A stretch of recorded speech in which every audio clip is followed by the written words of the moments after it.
Wow, c'est quel beau temps vous avez là-bas. Non, pas vraiment. Attends. Ouais, c'est vraiment une joie d'être avec vous. Voilà encore la preuve qu'on n'a pas besoin de bâtiments pour nous réunir. On n'a pas besoin de bâtiments. Le Seigneur est là où 2 ou 3 sont réunis. Et voilà un très bel exemple de comment les chrétiens peuvent se réunir, que ce soit dans les maisons, que ce soit dans les parcs, pas les temples. Le Seigneur n'est pas dans les temples faire des mains d'homme.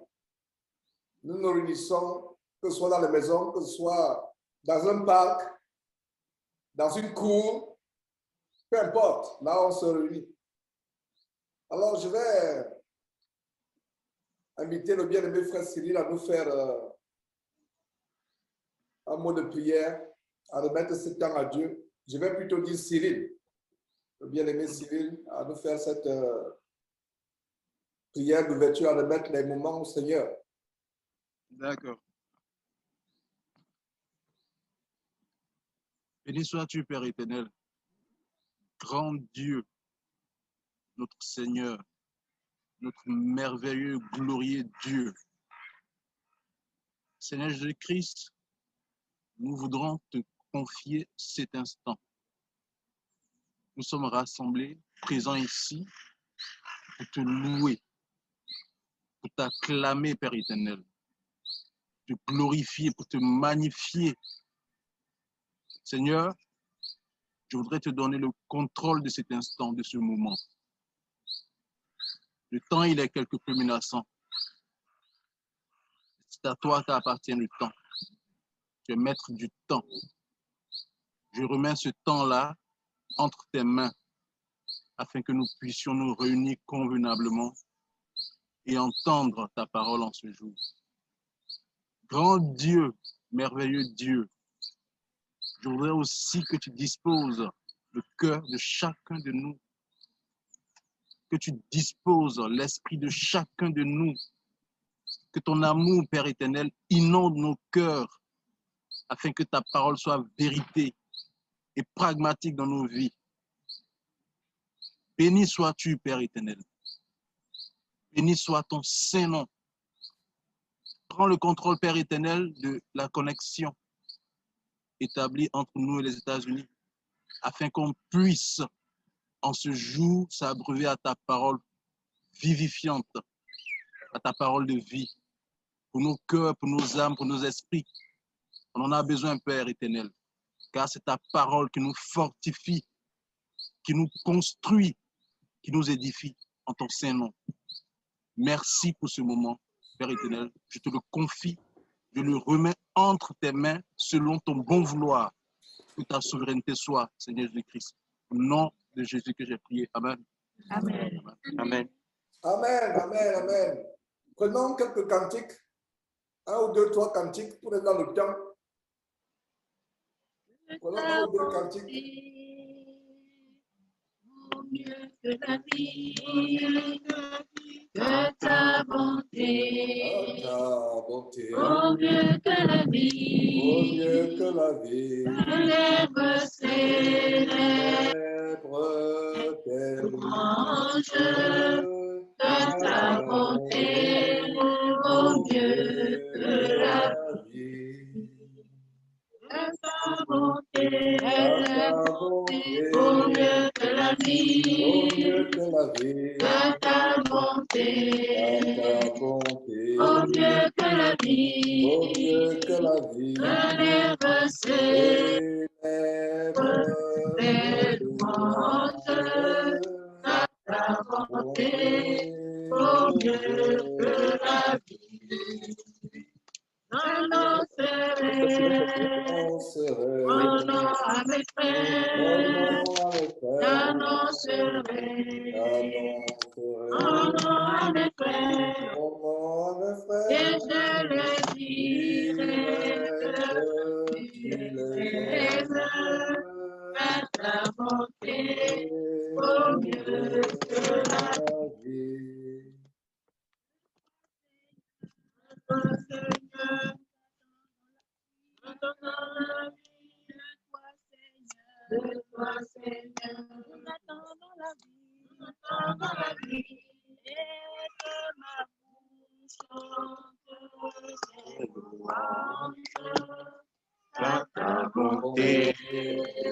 Dieu que la vie.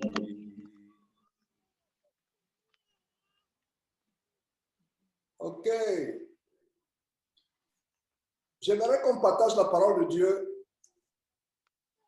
J'aurais bien voulu que nous chantions notre cantique, mais mettons l'accent sur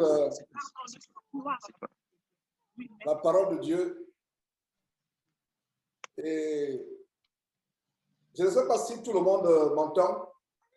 Oui, oui. Voilà, donc c'est une très grande joie de partager la parole de Dieu avec vous. J'ai suivi votre réunion la dernière fois, très édifiant, des choses qui ont été partagées, de bonnes exhortations, très bonnes exhortations de Franck et les frères qui ont partagé la parole, qui sont exhortés.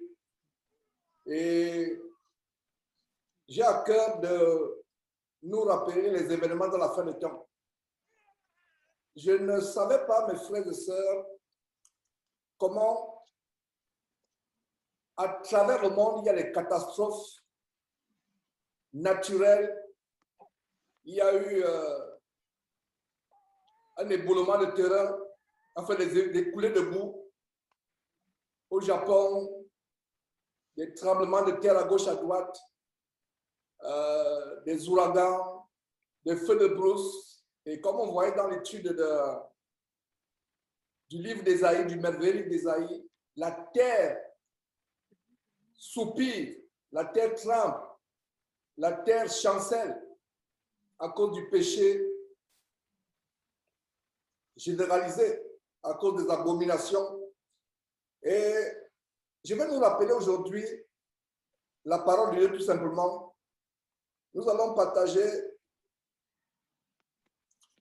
1 Timothée chapitre 4, 2 Timothée chapitre 3, et nous terminerons par cette merveilleuse mise en garde du Seigneur Jésus-Christ dans Matthieu chapitre 25. Nous devons nous rappeler ces choses tous les jours. Nous avons en 1 Timothée chapitre 4 et 2 Timothée chapitre 3 de terribles avertissements par rapport à la fin des temps. Et j'aimerais qu'on les réexamine. Beaucoup parmi nous avons lu et relu encore ces passages. Mais la beauté de la parole de Dieu, frères et sœurs, c'est que plus vous lisez, plus vous avez de nouveaux détails, de nouvelles révélations. Alors, pour gagner du temps, j'aurais bien voulu que quelques frères lisent, mais je vais gagner du temps en lisant 1 Timothée chapitre 4, verset 1, il a dit quoi? L'Esprit dit expressément. Qui dit? L'apôtre Paul? Non. L'Esprit. Et voilà d'abord un détail. Il y a une catégorie de soi-disant chrétiens qui haïssent, qui détestent l'apôtre Paul. Ils disent que non, l'apôtre Paul n'est pas mort pour moi. Mais si quelqu'un rejette les épîtres de l'apôtre Paul, c'est le Seigneur Jésus qui l'a rejeté. L'apôtre Paul ne s'est pas choisi lui-même. C'est Dieu qui l'a choisi. Alors nous avons cette écriture qui dit, mais l'Esprit dit expressément. Regardez le mot expressément. Ça veut dire que c'est quelque chose de solennel. C'est quelque chose. Quand on dit expressément, ça met en face. L'Esprit dit expressément que dans les derniers temps, quelques-uns abandonneront la foi pour s'attacher à des esprits séducteurs et à des doctrines de démons. Voilà ce qui se passe dans ce temps de la fin. Les gens abandonnent la foi pour s'attacher à des esprits séducteurs et à des doctrines de démons. Et ce verset explique la hargne que vous me connaissez quand il s'agit de dénoncer les doctrines de démons, les faux pasteurs. Parce que l'Esprit dit expressément que quelques-uns abandonneront la foi. Et mes frères et sœurs, je l'ai toujours dit, l'abandon de la foi commence par l'abandon de ce par quoi la foi vient. Notez très bien ce verset que vous devez déjà connaître. Romains chapitre 10, verset 17 qui dit « La foi vient de ce qu'on entend et ce qu'on entend vient de la parole de Dieu. » Donc, l'abandon de la foi vient avec l'abandon de ce par quoi la foi vient. Romains chapitre 10, verset 17, la foi vient de ce qu'on entend. Et ce qu'on entend, c'est quoi? C'est la parole de Dieu, la Bible. Alors, si vous rejetez la parole de Dieu, si vous rejetez la Bible, vous avez tout simplement abandonné la foi. C'est pour ça que mes frères et sœurs, dans ce temps de la fin, je ne me fatiguerai jamais de vous rappeler que nous devons nous accrocher à la Bible, à la Bible, à la Bible, seulement à la Bible, et rien que quoi? La Bible. Donc, quelques-uns abandonnent la foi. Quand tu passes une journée, 2 journées, 3 jours, 4 jours, 1 semaine, 2 semaines, 1 mois, 3 mois, tu perds l'intérêt pour la lecture biblique, tu perds l'intérêt pour la méditation à la parole de Dieu. Tu es sur la voie de l'abandon de la foi. C'est pour ça que la Bible dit dans Josué chapitre 1, verset 8, que ce livre de la loi ne s'éloigne point de ta bouche, médite-le jour et nuit pour agir fidèlement selon tout ce qui est écrit. Le livre de la loi, c'est la Bible, la parole de Dieu, médite-le jour et nuit. Alors il a dit, l'Esprit dit expressément que dans les derniers temps, quelques-uns abandonneront la foi pour s'attacher à des esprits séducteurs et à des doctrines de démons. La séduction a atteint un niveau tellement élevé. Hier, je postais une vidéo tellement scandalisante où une femme remplie de l'esprit de Jézabel, elle vient motiver l'assemblée, visiblement envoûtée à voir les bénédictions. Bénédiction à gauche, les gens mettent les mains à gauche. Bénédiction à droite, les gens mettent. Et tout ça au rythme de la batterie. Bénédiction à gauche 2 fois, les gens vont mettre les mains à gauche 2 fois. Bénédiction à droite 4 fois, etc. Déjà qu'il interdit à la femme d'enseigner. Il y a des choses terribles. Et pour vous qui êtes en Côte d'Ivoire, il y a un baptême. Vraiment, je vous assure, mes frères et sœurs, que nous qui travaillons d'arrache-pied, que ce soit nous qui sommes à Houston, que ce soit l'équipe à travers le monde, parce que les gens pensent que Jésus-Christ TV, c'est seulement à Houston. Non. La meilleure partie de l'équipe, c'est même à travers le monde. Comme le frère Bertrand qui s'est porté volontaire depuis la Belgique. Il y a le frère Franck, très actif au Bénin. Par exemple, quelques exemples. Et ce que nous voyons, c'est tellement choquant. Des baptêmes où visiblement, vous voyez un faux pasteur qui a que de livrer les gens aux sirènes des eaux. Le temps me manquerait vraiment d'exposer les faux pasteurs, les doctrines de démons. Il y a des gens qui disent, Georges, montre-nous les vrais pasteurs. Tu ne fais que dénoncer. Pourtant, chaque jour, nous vous montrons, pas vous qui êtes ici, mais nous leur montrons le seul vrai pasteur qui est Jésus-Christ. Nous ne sommes que des frères les uns des autres. Donc les titres de pasteur, bishop et autres, nous sommes des frères. Nous sommes des frères. Ce serait même lourd d'appeler Cyril frère Cyril. Je dis seulement Cyril. C'est pour ça que j'ai corrigé tout à l'heure. Hein? Viviane, Blandine, Edmond, Marceline. C'est tout. Quand on met sœur là, c'est lourd. C'est une complication qu'on ne devrait pas se permettre. On s'appelle sœur, c'est fini. Georges, simplement. Mais les titres qu'on se donne, apôtre ceci, pasteur ceci, ce n'est pas de Dieu. Donc regardez mes frères et sœurs, l'Esprit dit expressément que dans les derniers temps, et si quelqu'un doute que nous sommes dans les derniers temps, peut-être qu'il vit sur la planète Mars, là où personne ne pourra jamais vivre. Malgré tout ce que les Américains sont en train de faire pour dire qu'ils peuvent vivre là où Dieu n'a pas voulu que les gens vivent. Si quelqu'un pense que nous ne sommes pas la fin du temps, et dans quelques jours, si Dieu me donne la force, et s'il permet, bien entendu, nous allons commencer à recenser les événements à travers le monde qui annoncent les signes, parce que nous devons observer les signes. Parce que la terre est en train de soupirer, la terre est ivre des abominations. La terre, la création de Dieu souffre. Et quand vous voyez ces signes-là, les tremblements de terre, les catastrophes, etc., sachez qu'il y a quelque chose qui se prépare. Et donc, on doit se rappeler cela. La raison pour laquelle nous sommes une église, c'est pour nous rappeler cela, nous encourager. Nous encourager. Ma soeur, tu veux te décourager, ne te décourage pas.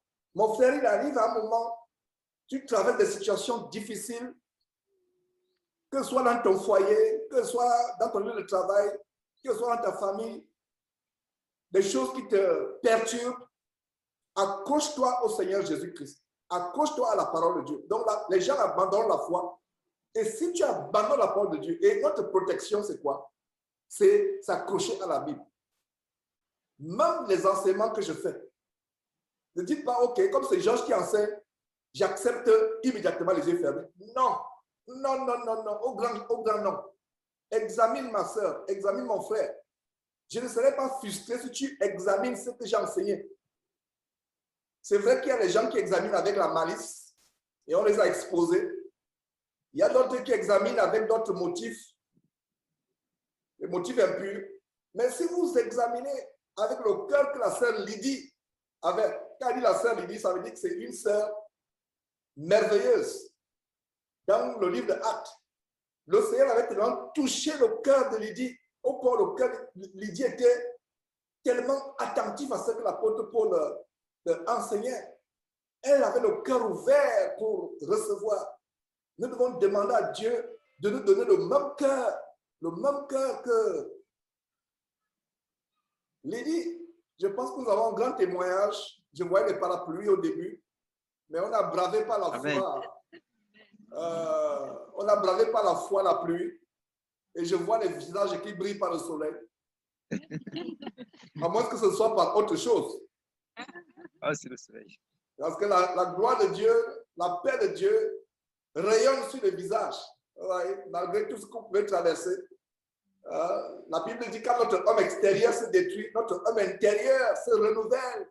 La joie du cœur, la paix du cœur, malgré les souffrances extérieures, malgré les difficultés extérieures, mais la joie du cœur peut faire même rayonner notre visage. Donc j'ai l'impression que c'est le soleil, en même temps que j'ai l'impression que c'est vraiment la grâce de Dieu sur vous. Alors, donc c'est un grand témoignage. Je voyais la pluie. Quand j'ai vu un parapluie, je dis, oh, oh, Satan, tu as menti. Nous allons enseigner la parole de Dieu et les sœurs vont profiter de ce grand jour de partage et de pique-nique. Voilà, vous voyez comment le monde fait ces choses. Nous aussi, en tant que chrétiens, et voilà cette idée que vous avez eue de vous réunir. J'étais même surpris. Je m'attendais à ce qu'on se réunisse chez une sœur. Voilà. Franck me dit, Georges, nous sommes dans un parc, et comment sera la connexion? Et voilà, vous voyez comment la technologie, vous avez votre portable, votre ordinateur, vous pouvez avoir une connexion et vous connecter sur Zoom. Donc, très bonne idée, c'est encourageant. Donc, les autres qui veulent bâtir les temples et dire que voilà, il faut nécessairement les temples, vous voilà, assis sur le gazon, sur les pains, écoutant la parole de Dieu, passant le temps ensemble, vous édifiant, partageant le pain ensemble. Voilà la parole de Dieu. Voilà les choses que nous prêchons. Donc, les gens abandonnent la foi. Regardez le verset 2. Par l'hypocrisie. Par quoi? L'hypocrisie des faux docteurs portant la marque de la flétrissure dans leur propre conscience.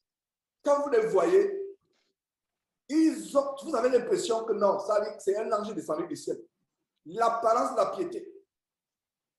L'apparence de la piété. Mais quand vous avez le discernement, vous savez qu'il y a quelque chose qui cloche. Quelqu'un vient vous dire qu'il a commandé le ciel. Le ciel s'est ouvert, il a commandé le ciel pour qu'il n'y ait pas de tornade. Vous êtes là actuellement, quelqu'un a eu à faire je ne sais pas, ce cirque pour que la pluie ne tombe pas. Pourtant, le temps était menaçant. Donc voilà, Dieu vous fait grâce. Il vient et dit que j'ai menacé le ciel, j'ai fait ceci. J'ai seulement dit bonjour à quelqu'un, le cancer est parti. Hein? Mais tu devais donc dire bonjour à toutes les personnes à Paris, dans les rues, et le Covid-19 devait se fuir. J'ai seulement dit bonjour quand je suis entré à la maison, j'ai dit bonjour, le cancer est parti. Waouh, la sélection. Et c'est la même personne qui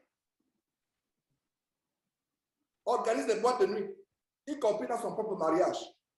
Voilà l'exemple. Ils sont nombreux. C'est pour ça qu'accrochons-nous à la parole de Dieu. Ne suivons pas bêtement un homme. Ne suivons pas. Même moi qui vous parle, je vous assure que mon travail, c'est de vous encourager à aller vers Jésus-Christ. Ne regardez pas Georges comme s'il avait un standard supérieur de foi, de marche. C'est une grâce d'avoir ce standard. Et nous tous, nous pouvons avoir ce standard, mais ne regardez aucun homme comme étant au-dessus de nous-mêmes, surtout dans le corps de Christ, et même hors dans le corps de Christ, hors du corps de Christ, pardon, hors du corps de Christ. Donc, les faux pasteurs, ils viennent là, vous allez savoir leurs œuvres, l'amour de l'argent, l'amour du monde. Est-ce qu'il vit comme Jésus-Christ aurait vécu? Est-ce qu'il vit comme les disciples auraient vécu? Non, pas du tout. Alors, par l'hypocrisie des faux docteurs, portant la marque de la flétrissure dans leur propre conscience, prescrivant de ne pas se marier. Voilà, ils prescrivent, ne vous mariez pas. Mais entre-temps, c'est les pédophiles en chef, abusant les enfants. Ils prescrivent de ne pas se marier. Si quelqu'un décide de dire, OK, moi-même, comme l'apôtre Paul, je ne veux pas me marier pour servir le Seigneur, ce n'est pas un problème. Mais si quelqu'un impose, un prédicateur dit, c'est interdit de vous marier, ça c'est une fausse religion. Et s'abstenir, prescrivant de ne pas se marier, de s'abstenir des aliments que Dieu a créés pour qu'ils soient pris avec action de grâce pour ceux qui sont fidèles et qui ont connu la vérité. Nous devons être fidèles à ces choses que je partage, à la parole de Dieu. Les interdits, ne touche pas ceci, ne goûte pas ceci, ne goûte pas cela. Tout ce que le Seigneur a créé est bon. Et d'ailleurs, c'est ce que dit le verset 4. Car tout ce que Dieu a créé est bon et rien ne doit être rejeté pourvu qu'on le prenne avec action de grâce. Parce que tout est sanctifié par la parole de Dieu et par la prière. Je me rappelle une fois, il y avait un petit enfant, comme de tout petits enfants que vous avez actuellement. L'enfant apprenait à peine à parler et l'enfant n'avait pas 3 ans, mais l'enfant a fait honte à son père. Pourtant qu'il est un chrétien. Il est rentré du travail tellement fatigué, il avait faim, il s'est tellement mis à manger. L'enfant a dit, non papa, il faut prier, il faut prier. Il faut se prosterner et rendre grâce à Dieu. Ouais. Et quand elle commence ce jour-là, la petite a rappelé à son père, papa, nous devons prier. Et comment la petite a rappelé ça? Pourquoi la petite a rappelé? Parce que c'était une pratique. Mais ce jour-là, ça lui a échappé. Et ça nous arrive. Mais cela ne doit pas nous arriver. Nous devons toujours rendre grâce à Dieu. Avant de mettre quelque chose dans la bouche, prends le temps de rendre grâce à Dieu. Les quelques minutes que tu passes pour rendre grâce à Dieu, tu ne vas pas t'écrouler. Ne nous précipitons pas. Prenons le temps de rendre grâce à Dieu. C'est tellement important. Beaucoup ont été délivrés des poisons en prenant ces quelques secondes de rendre grâce. La Bible dit quoi? Tout est... Car tout ce que Dieu a créé est bon et rien ne doit être rejeté pourvu qu'on le prenne avec action de grâce. Verset 5, notez très bien le verset 5, parce que tout est sanctifié par la parole de Dieu et par la prière. Voilà que vous allez manger tout à l'heure. C'est sanctifié par la prière. Et j'ouvre une parenthèse. Et c'est une joie de comprendre, de savoir que vous allez manger. J'espère que Mathieu est là aujourd'hui. Voilà, vous allez manger. Aimez détends-toi. C'est une exhortation que je suis en train de faire. Et tout est sanctifié par la parole de Dieu, par la prière. Et il n'y a pas de doute. Sanctifié par la foi, parce que la prière avec foi. Maintenant, quand Les frères ont partagé. Et il y a eu des cas, mes frères et sœurs, quand on mangeait souvent, on a habitué, et c'est ça une pratique de l'amour. Tu sais très bien que telle sœur ou telle autre sœur devrait suivre plus de vidéos de YouTube pour apprendre à préparer. Parce qu'il y a des femmes qui, pas de leur faute, elles n'ont pas eu, par exemple, le genre de maman que j'ai eu. Parce que notre famille, homme ou garçon, tout le monde devait aller à la cuisine. Et je rends grâce à Dieu à ma maman, parce que de temps en temps, je peux être un grand soulagement pour confort. Et ça peut vous surprendre, mais j'aime bien faire la cuisine quand le temps me permet. Et surprendre, et je ne le fais pas tous les jours. Quand je fais la cuisine, c'est la fête à la maison. Les enfants, ils sont tellement contents. Papa, aujourd'hui, va préparer. Donc, s'il arrive qu'il nous est arrivé, et c'est une manque d'amour. Pourquoi je vous fais cette parenthèse par rapport à manger? C'est aussi l'amour. Il nous est arrivé vraiment, la sœur prépare objectivement. Tu dis non, vraiment, la sœur a des problèmes de s'habituer à préparer. Mais tu le prends, elle a préparé, elle a fait l'effort avec amour. Tu bénis, tu manges. Qui est trop de sel? Pas de sel. C'est aussi une marque d'amour.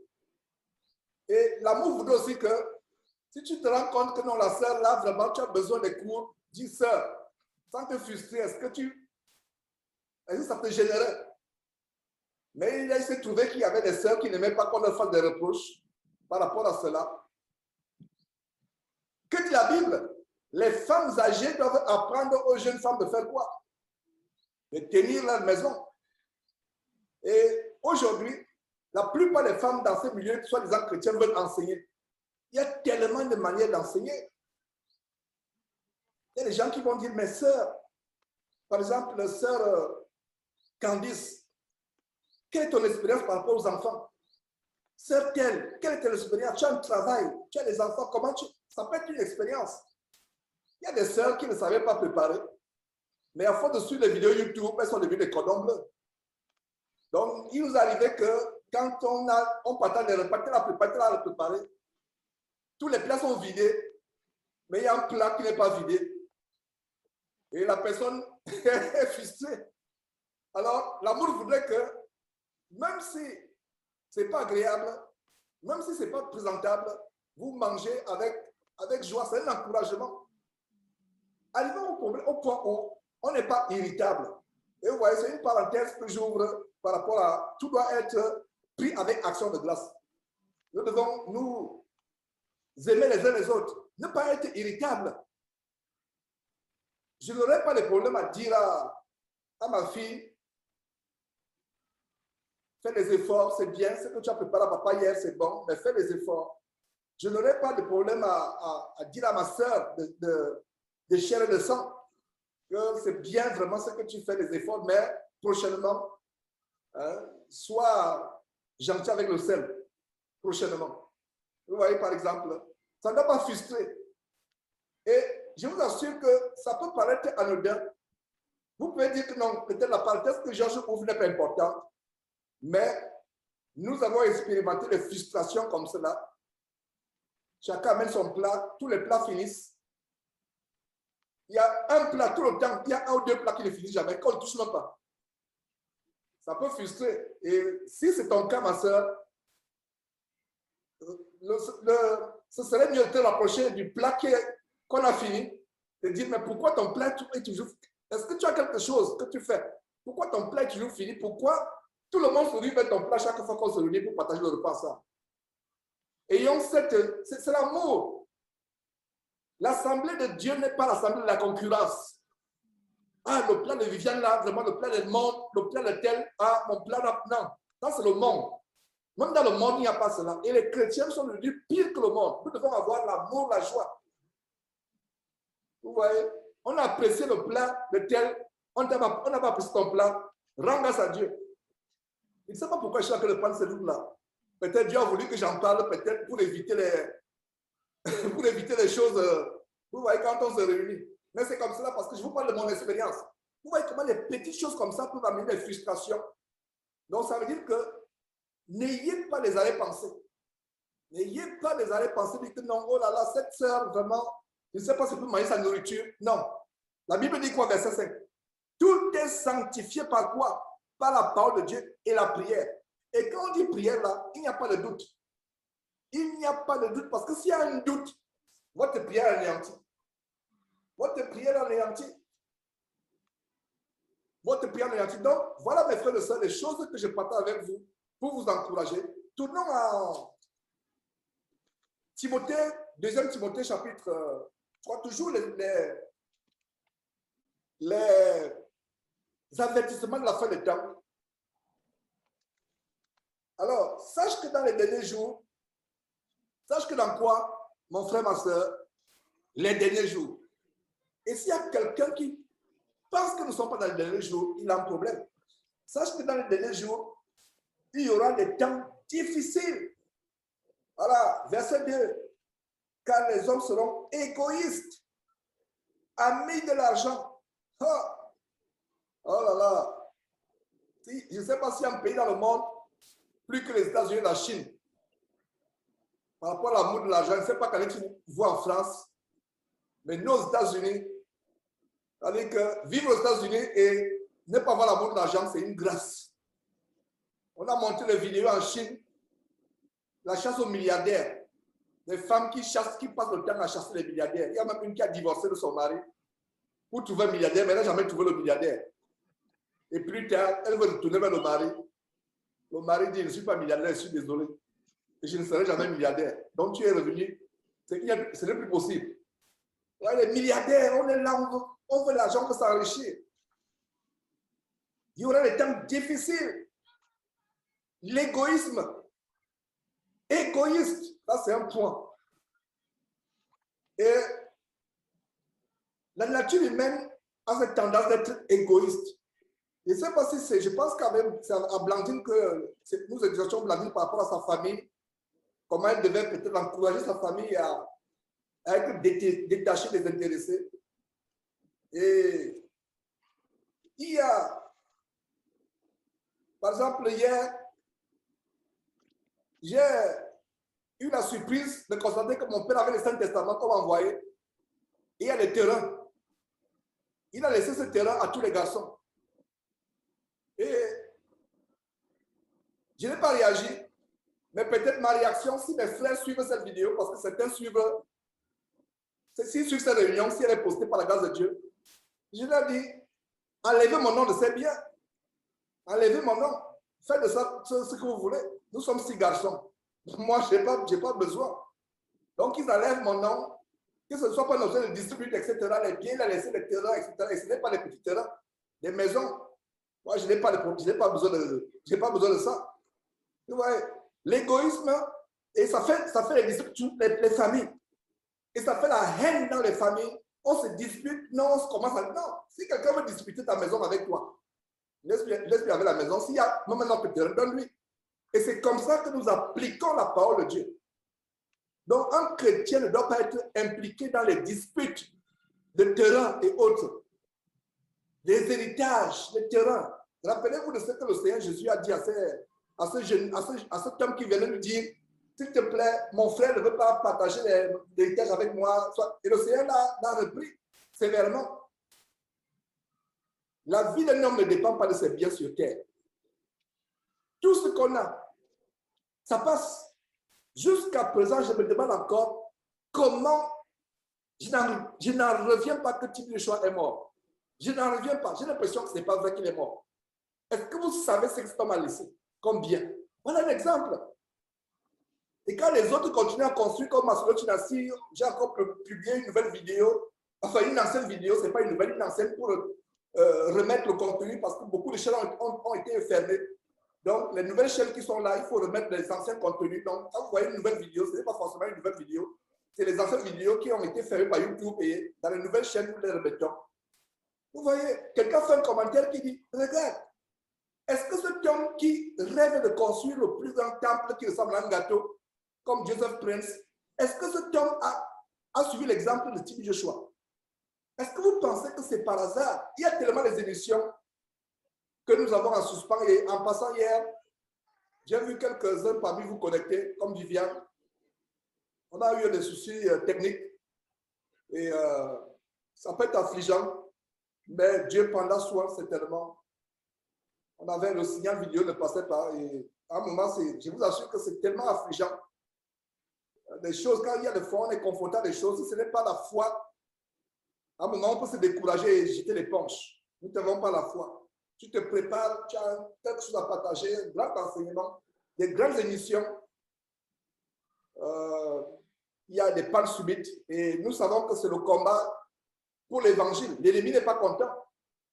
Donc nous allons exposer ces choses. Donc la vie d'un homme ne dépend pas de ses biens. La vie d'un homme, l'égoïsme. Et de plus en plus, nous devons développer la charité. Nous avons constaté au début cet engouement par rapport, par exemple, à Jésus-Christ TV, etc. Mais de plus en plus, les frères en Afrique sont laissés à eux-mêmes. Je me demande, est-ce que vraiment, ce serait une nouvelle choquante pour nous de savoir que la diffusion en Afrique, par exemple, a été fermée parce que c'est une charge immense financièrement pour nous et ce n'est pas une charge. La seule charge que moi, votre frère Georges devrait avoir, c'est la charge d'ouvrir la Bible tous les jours, d'enseigner la parole de Dieu. Ça ne devrait plus être la charge de savoir, mais qu'est-ce qu'on va faire? Est-ce qu'on pourra payer? Est-ce qu'on pourra faire ceci? D'un coup, les gens sont motivés. À notre coup, les gens ne sont pas motivés. Et nos priorités, parce que la meilleure chose qu'on peut donner, c'est l'évangile. Et comme je suivais à votre réunion, je ne sais pas qui a un verset que j'avais partagé avec Cyril et Franck par rapport à comment nous devons vraiment arriver au point où, prêt à se sacrifier pour un frère, pour une sœur, pour des frères, même dans le monde, ils sont prêts à se sacrifier et nous devons arriver aussi à ce standard. Et la plus grande chose qu'on peut apporter, c'est l'évangile. Tu peux donner l'argent à quelqu'un pour qu'il mange, ce n'est pas mauvais. Mais est-ce que la nourriture qu'il va manger avec l'argent que tu as donné va l'amener au ciel? Non. Ce qui est plus important, c'est s'assurer que les gens ont la parole de Dieu. Et ma prière, c'est qu'il y ait vraiment des personnes qui prennent la diffusion en Afrique en charge. Si on avait même 50 personnes fidèles, on pourrait s'en sortir. Mais il y a des personnes, et je comprends très bien, mes frères et sœurs, je ne dis pas cela pour vous faire sentir mal, pas du tout, pas du tout. Ne vous sentez pas mal par rapport à cela.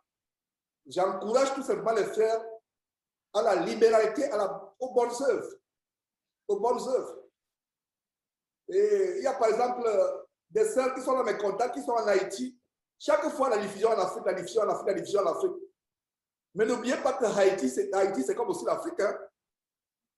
Il y a des pays comme la Guadeloupe, Martinique, etc. Ils n'ont pas de problème d'Internet. Ils peuvent suivre Jésus-Christ TV sur YouTube, sur Facebook. Mais en Haïti, c'est même pire que l'Afrique. Et je vous avoue aujourd'hui que ça me gêne souvent de dire, mais quand on Haïti, chaque fois, je mets l'accent, l'Afrique, oh frère, contribuer pour l'Afrique. Le satellite de l'Afrique ne doit pas fermer. Mais qu'en est-il de Haïti? Donc voilà, et mettons cela en prière. Et j'encourage les frères, regardez comment la Bible dit les gens seront égoïstes. Dans la fin des temps, nos biens. Si Jésus revient maintenant, ton compte d'épargne, ton compte bancaire, ton travail, c'est fini. C'est fini. Vous avez vu le bâtiment qui s'est écoulé en Floride, rempli d'un bâtiment des hommes riches, des Juifs, en majorité des Juifs dans ce bâtiment, au bord de la mer. Ils sont morts dans leur sommeil. 3 heures du matin, une partie du bâtiment s'est écoulée. 150 personnes sont toujours introuvables. Et aujourd'hui, dimanche, dimanche le 4, le gouverneur a donné l'ordre de démolir l'immeuble. On a retrouvé qu'une vingtaine de cadavres. Il y a 150 personnes qui ne sont pas trouvables. Écrabouillées dans des amas de béton, de fer à béton, de gravats, la ferraille écrabouillée. Ouais, la vie n'est rien. C'est pour ça que quand vous vous levez et vous avez l'opportunité de se réunir ce jour, en ce merveilleux jour, on rend grâce à Dieu. Donc, il y aura des temps difficiles car les hommes seront égoïstes, amis de l'argent, l'amour de l'argent. S'il y a une chose dont toi dois demander à Dieu de nous en délivrer, l'amour de l'argent. Regardez, il y a égoïste vient avec amour de l'argent. Ça va le pair. Ça va le pair. Nous devons arriver au point où on est prêt à se sacrifier pour un frère, à se sacrifier pour une sœur. On est prêt à le faire. C'est vrai que la charité voudrait que tu prennes d'abord soin de tes propres besoins, la vraie charité. Mais il y a d'autres qui peuvent pousser ce zèle en disant que non, frère, j'aimerais plutôt souffrir pour toi. Ma souffrance serait moins que celle que toi tu traverses. Toi, tu souffres plus que moi. C'est vrai que je souffre aussi. Mais je pense que ma souffrance est plus grande que ta souffrance à toi est plus grande que la mienne. Donc, je peux un peu te soulager. Donc, c'est un détail et c'est des choses que nous apprenons tous les jours. Ça fait partie de notre croissance en Christ. Parce que nous venons en Christ avec le vieil homme. N'oubliez pas cela. Nous tous, autant que nous sommes ici réunis, nous venons avec le vieil homme. Et nous nous perfectionnons jour après jour. Vous voyez? Jour après jour. Nous nous perfectionnons. Nous devenons meilleurs jour après jour. Donc, soyez encouragés par ces paroles. Dans les derniers temps, il y aura des temps difficiles. Dans les derniers jours, il y aura des temps difficiles. Car les hommes seront égoïstes. Et après égoïstes, immédiatement, l'amour de l'argent. Fanfaron. Hautain. Fanfaron, ça c'était moi. Ça c'est vraiment la vantardise. Vouloir montrer qu'on est quelque chose. Mais je rends grâce à Dieu. Je témoigne encore aujourd'hui que Dieu m'a brisé. Donc quand je dénonce ces fanfarons aujourd'hui, je dénonce ce que j'étais avant. Donc ceux qui disent que Georges ne doit pas dénoncer, s'il te plaît, cesse de dénoncer. Non, je dénonce ce que j'étais avant. Et ma prière, c'est que ceux qui écoutent, qui sont toujours dans ces choses, la fanfaronnade, être hauteur, la vantardise, penser qu'on est au-dessus des autres, blasphémateur, ça c'est encore plus grave. Le mot blasphémateur m'effraie parce que la Bible dit tout péché sera pardonné aux hommes, mais le blasphème contre le Saint-Esprit ne sera jamais pardonné. Dernièrement, une vidéo qu'on a repostée, deux abominables faux pasteurs qui font le concours du parlant. Mais c'est plutôt le parlant avec les esprits de grenouilles qui sont dans leur gorge. Ce n'est pas le parlant biblique. Ils blasphèment, ils font des choses. Et un des blasphèmes, c'est quoi contre le Saint-Esprit? C'est faire un miracle avec les esprits de démons et d'attribuer ça au Saint-Esprit. Un tel homme ne peut plus avoir le pardon de Dieu. Ce n'est pas Georges. Moi, Georges, qui vous dit cela. C'est la Bible qui dit qu'un homme qui a blasphémé contre le Saint-Esprit ne peut plus être pardonné. Tout péché sera pardonné, disait le Fils de Dieu Jésus-Christ, notre Seigneur. Mais le blasphème contre le Saint-Esprit ne sera jamais pardonné. Donc, blasphémateurs, rebelles à leurs parents, ingrats, rebelles à leurs parents, ingrats et religieux. La rébellion aux parents. La rébellion aux parents, ce n'est pas seulement quand nous sommes sur le toit des parents. Même si nous sommes en France, le papa en Côte d'Ivoire, même s'il est vieux, il va les 100 ans, continue à lui être soumis. La manière par laquelle tu parles à ton père. Parce que quand les gens voient ce verset, rebelles à leurs parents, on voit les enfants qui vivent sous le toit du père. Non. On peut être rebelle au papa, même si on s'est marié, même si on a fondé sa propre famille à soi. Nos parents, qu'ils soient chrétiens ou pas chrétiens, demeurent nos parents. La manière de parler à notre père, c'est avec déférence, avec respect. Et s'il est arrivé que quelqu'un parmi nous a offensé son père en lui parlant durement, a offensé sa mère en lui parlant durement, c'est l'occasion de demander pardon à Dieu et d'aller leur demander aussi pardon. Et le meilleur pardon à laisser un père s'accompagne avec un très bon cadeau. Je vous assure. Et nous enseignons une fois par rapport à comment gérer les beaux-parents. Généralement, la Bible dit qu'il y a deux choses. Il y a une chose qui blesse, qui brise les os. Regardez un os dur. Mais la Bible dit quoi? La langue douce. Hein, tu as une litige avec un frère, une soeur, même quelqu'un dans la famille. La douceur de la langue peut briser les os. Si la douceur de la langue peut briser les os, qu'en est-il? Qu'en est-il du cœur? Si la douceur de la langue peut briser l'os du tibia, qu'en est-il de la langue? Qu'en est-il du cœur? Le cœur peut être brisé. Blasphémateur, rebelle à leurs parents, ingrat, l'ingratitude, irreligieux. Mes frères, le mot ingrat ici, c'est par rapport à quelqu'un qui vous a fait du mal, quelqu'un qui vous a fait du bien, et vous répondez, votre réponse est une réponse pas normale. Soyons reconnaissants, dit la Bible. Nous devons être reconnaissants à ceux qui nous ont fait. Nous devons être reconnaissants à ceux qui nous ont fait du bien. Et il y a un aspect de la reconnaissance que nous devons avoir par rapport à quelqu'un qui vous prêche l'évangile. Il y a eu des cas où quelqu'un vous a prêché l'évangile parce que vous avez appris quelques versets, vous vous détournez contre cette personne. Il ne s'agit pas d'idolâtrer ou de vénérer la personne qui vous prêche, mais nous devons avoir la considération pour ceux qui nous prêchent l'évangile, pour ceux qui nous disent dans le Seigneur. La considération, être reconnaissant. Verset 3, insensible, déloyaux, calomniateurs, intempérants, cruels, ennemis des gens de bien. Verset 4, traître, emporté, enfui l'orgueil, aimant le plaisir plus que Dieu, ayant l'apparence de la piété, mais reniant ce qui en fait la force, éloigne-toi de ces hommes-là. L'apôtre Paul parle à qui? Il s'adresse aux chrétiens.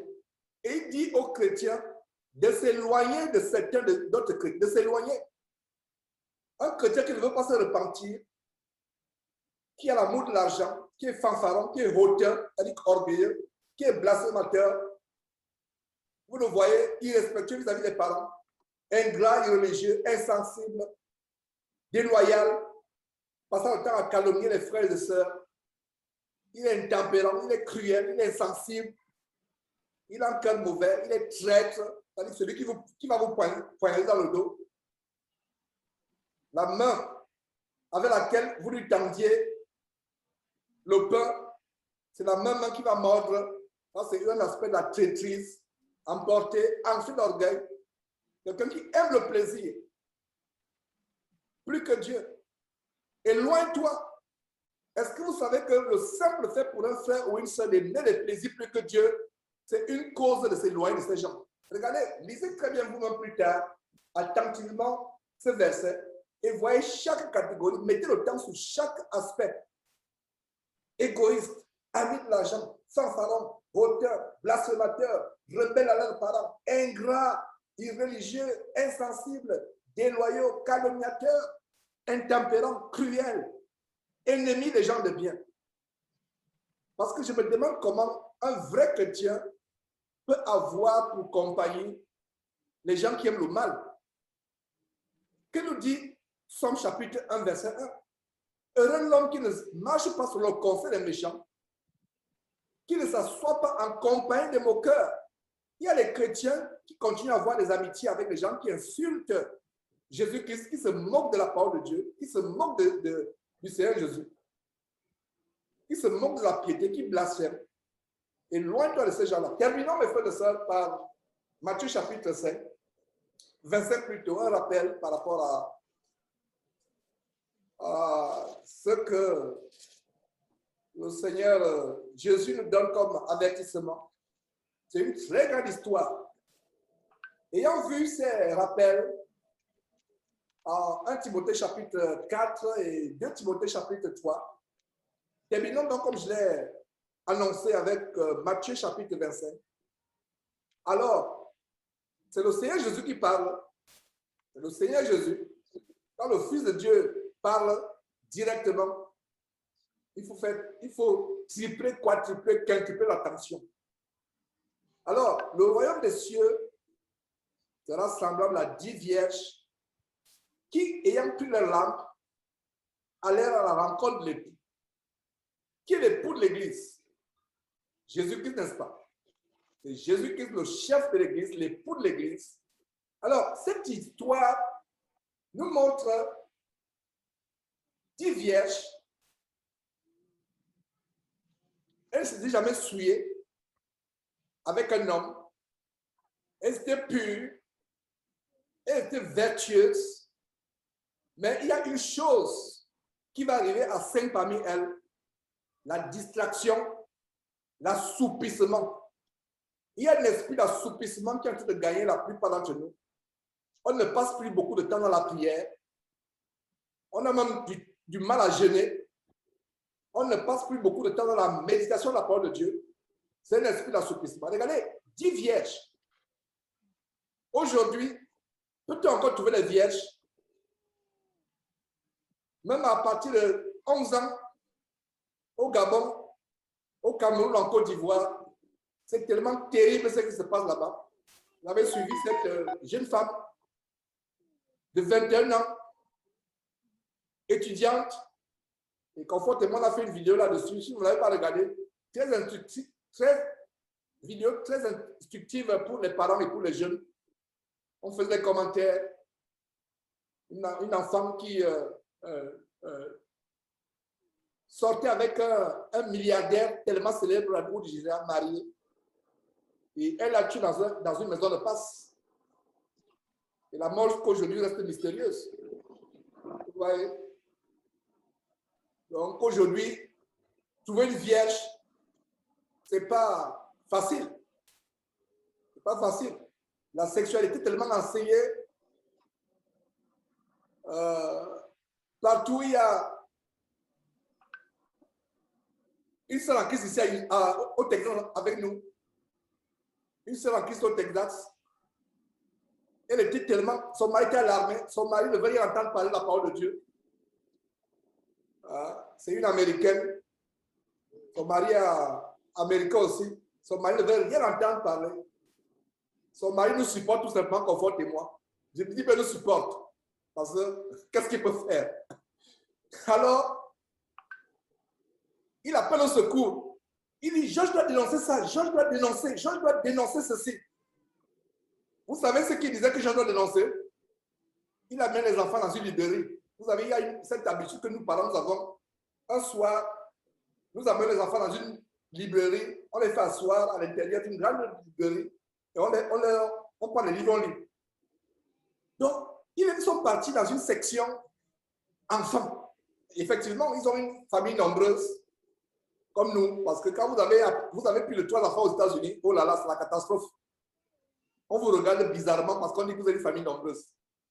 Mais on ne regarde personne, on ne regarde pas bizarrement quelqu'un qui a 10 chiens et 15 chats dans la maison. Incroyable. Et dit oui, je ferme la parenthèse. Alors donc, avec leurs 5 ou 6 enfants, ils sont allés il y a quelques jours à la bibliothèque lire, section enfants. Et tous à la section enfants, c'était quoi? Comment changer de sexe? Comment devenir une femme? Si on est garçon, comment devenir une femme si on est une fillette? Si on est garçon, comment devenir un garçon si on est une fillette? Les livres de section enfants. Il était choqué. Un non-chrétien. C'est sa femme qui croit. Mais il dit donc, je dois dénoncer ça, il faut que je vienne filmer, qu'il fasse quelque chose, qu'il dise quelque chose par rapport à cela. Il dit, Dieu a commencé à travailler. Parce que même les non-chrétiens ont les yeux ouverts. Section, littérature, c'est quoi? Comment, tous, la pédophilie, comment elle est normale? la sexualité. Il y a tellement de choses sur lesquelles on peut mettre l'accent pour les enfants, pour la littérature des enfants, les livres des enfants. Mais toute une section, livre après livre, tu prends tes livres, ça lié avec la sexualité. Que ce soit la sexualité normale pour les tout petits enfants, que ce soit la sexualité dysfonctionnelle, c'est-à-dire qu'en contre nature. Voilà l'exemple. Alors, pourquoi je fais cette parenthèse? Nous avons des vierges. Ce n'était pas n'importe qui. Écoutez très bien cette histoire. Je vais terminer par là. Quand on dit vierge, le royaume de Dieu des cieux est semblable à 10 vierges qui ont pris leur lampe, aller à la rencontre de l'époux. Donc, 10 vierges.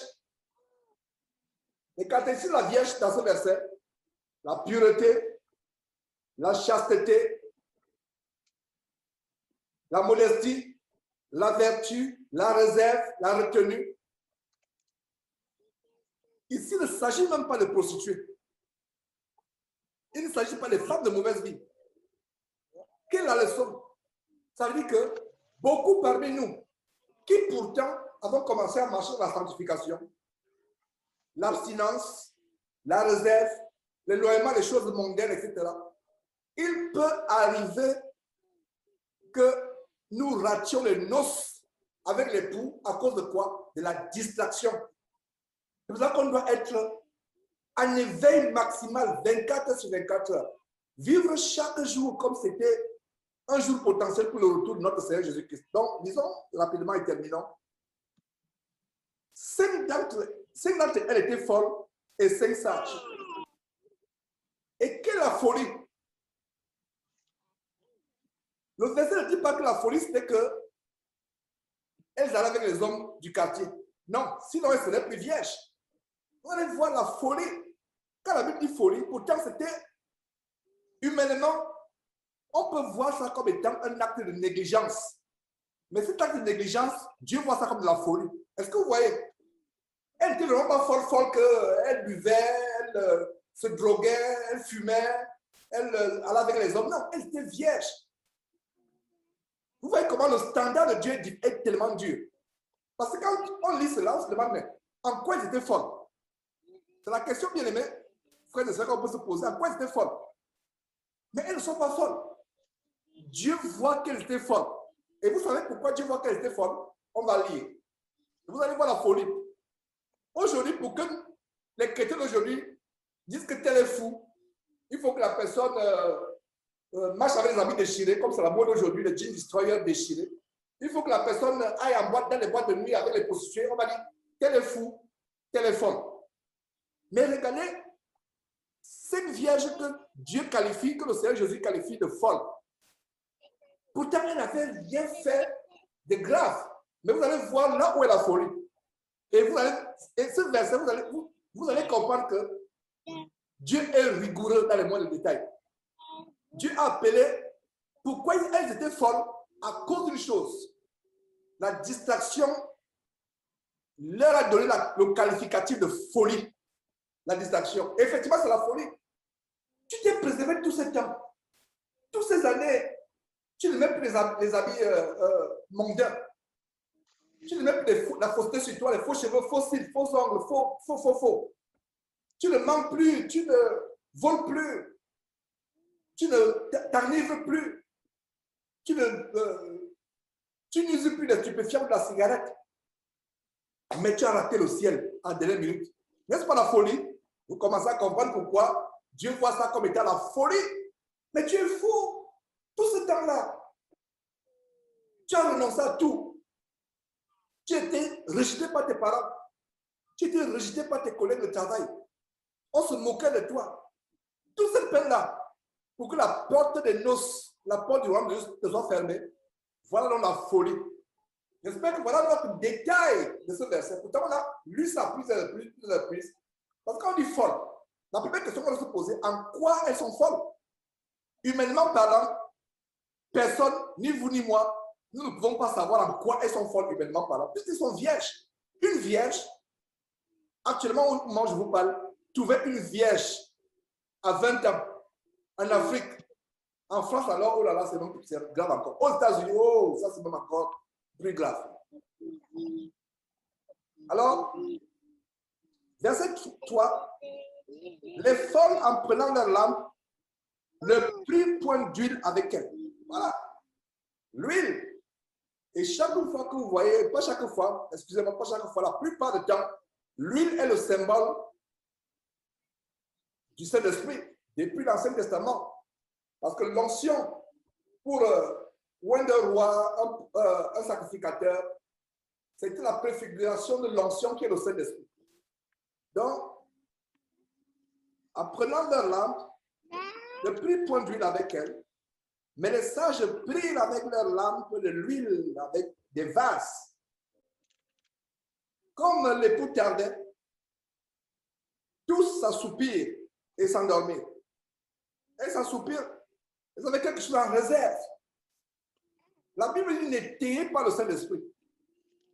Elle n'avait point d'huile.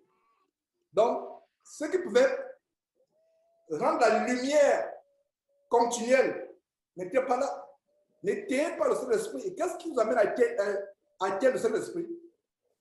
On a vu en 2 Timothée chapitre 3, calomniateur, envieux, toutes ces choses-là, les mauvaises pensées, les mauvais désirs, tout cela. Verset 5, comme l'époux tardait, tous s'assoupirent et s'endormirent. Verset 6, au milieu de la nuit, on cria. On. Le mot on, si vous voulez savoir, on cria. Vous avez la réponse à 1 Thessaloniciens, chapitre 4. On cria. Parce que ce récit de Matthieu, chapitre 25, c'est textuellement, clairement, indéniablement, le retour de Jésus-Christ dont il est question. On cria. Parce qu'un Thessaloniciens, chapitre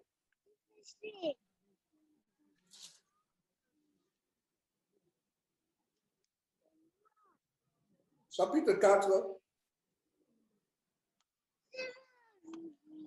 verset 16, car le Seigneur lui-même a un signal donné à la voix d'un archange et au son de la trompette. Voilà, car le Seigneur lui-même a un signal donné. Donc, au chapitre 25 de Matthieu, on dit au milieu de la nuit, on cria. Voilà la révélation ici. C'est ce qui va se passer. 1 Thessaloniciens, chapitre 4, verset 16, car le Seigneur lui-même a un signal donné à la voix de l'archange et au son de la trompette de Dieu, descendant du ciel, et les morts en Christ ressusciteront premièrement. Voilà. Voilà.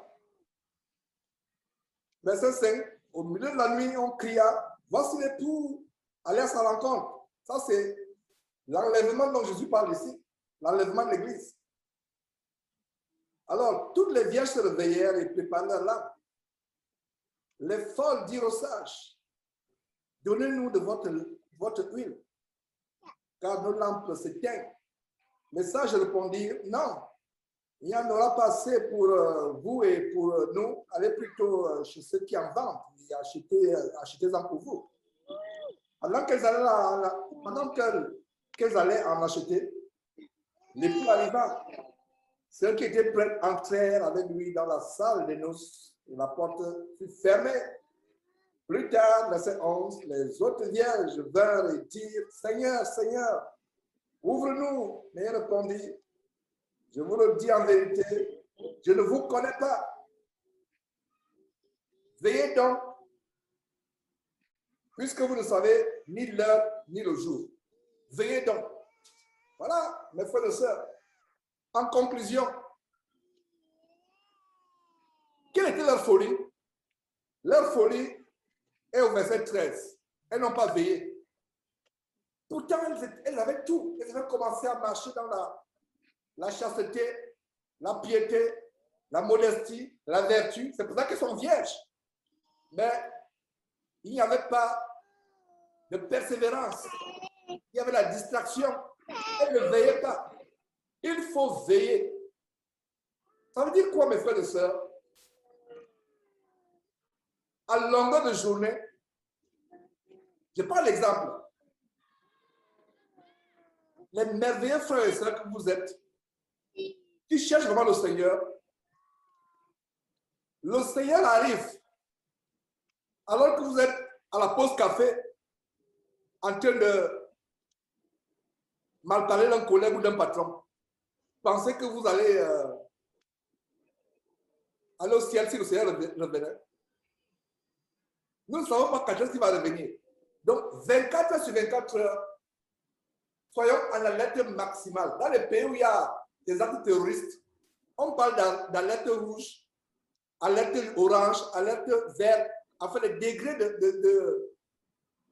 de dangerosité ou de sérieux de la menace. Je ne sais pas quelle couleur je peux nous attribuer à nous, chrétiens. Il n'y a pas de couleur, tout simplement, je vais dire alerte maximale. Nos pensées, nos paroles, c'est pour ça que nous devons éviter les futilités. Si on n'a rien à dire, autant se taire. Si on n'a rien à dire, autant se taire. Évitons de pécher par la bouche, par les pensées. Veillons 24 heures sur 24 heures. Parce que nous ne savons pas quand est-ce que le Seigneur viendra. Beaucoup, parmi nous qui ont pourtant bien marché, qui ont renoncé à tout, au point d'être la risée de tout le monde, pourront rater l'enlèvement à cause d'une distraction. Soyons fortifiés, encouragés par ces rappels, par ces paroles. Que Dieu nous bénisse. Est-ce que le frère Franck, je vais dire Franck plutôt, vous voyez comment le naturel est tellement, les vieilles habitudes sont tellement récalcitrantes. Je vais dire plutôt Franck. Franck, est-ce que tu peux nous faire un mot de prière pour cet enseignement et vous allez continuer votre communion. Ok, prions. Dieu très haut, Dieu tout-puissant, notre Père, qui habite dans les lieux les plus élevés et qui a son regard sur ses fidèles et ses justes. Nous te sommes infiniment reconnaissants pour ce moment que tu as rendu disponible, que tu as protégé. Tu as arrêté le temps et tu as embelli le temps pour nous, Père. Nous te sommes infiniment reconnaissants d'avoir protégé la connexion, d'avoir mis les paroles de ton esprit sous les lèvres de notre frère, pour nous exhorter. Seigneur Dieu, notre prière est que ces rappels soient entrés en nous et qu'elles deviennent des paroles vivantes. Que par ces rappels, nous continuions à briller comme des flambeaux au milieu d'une génération perverse. Que nous gardions notre huile contre les mouches de la mort. Que, Seigneur, nous soyons persévérants par les paroles qui ont été dites aujourd'hui. Que nous nous corrigeons, Seigneur. Car, Seigneur, si tu as dit ces paroles, c'est parce que tu veux que nous nous corrigeons. Seigneur, merci pour ta présence au milieu de nous. Guéris les corps malades, fortifie les âmes affligées, redresse les esprits courbés. Seigneur, nous allons partager un repas. Bénis-le et purifie-le. Conduis-nous, Seigneur, en toute sécurité dans nos maisons. Éternel Dieu, que le sang de Jésus-Christ nous purifie contre les accusations de l'ennemi. Nous te sommes infiniment reconnaissants. Nous voulons t'aimer en gardant ta parole et en la mettant en pratique. Seigneur, éloigne les passions, éloigne les futilités de nous. Seigneur, rends-nous matures, dociles. Seigneur, éloigne tout faux semblant, que la vérité et le vrai soient au milieu de nous. Seigneur, fais que nous soyons unis comme une seule pensée, comme un seul être, comme une seule âme, par ton Saint-Esprit. Que ton amour, Jésus, continue de régner dans nos cœurs. Que ton espérance et ta foi augmentent tous les jours. Seigneur, remplis-nous de ton esprit pour que nos lampes demeurent allumées. Fortifie-nous dans nos combats. Que ta puissance se manifeste dans nos faiblesses. Que ton nom soit glorifié dans nos vies. Que ton nom soit béni maintenant et à jamais au nom de Jésus-Christ. Amen. Amen. Amen. Bien aimé, voilà. On a commencé par la pluie qui menaçait. On termine par le soleil. Amen. Gloire à Dieu. On vient de Simplement, vivre un miracle. c'est un miracle. Personne ne s'est levé pour commencer à menacer le ciel pour que le ciel s'ouvre. Et il n'y aura pas de caméra. Dieu merveilleux. Et voilà un miracle. Comment Dieu prend soin de nous. À lui soit la gloire d'éternité à l'éternité. Amen. À la semaine prochaine. Amen. Mes amis. Bye bye.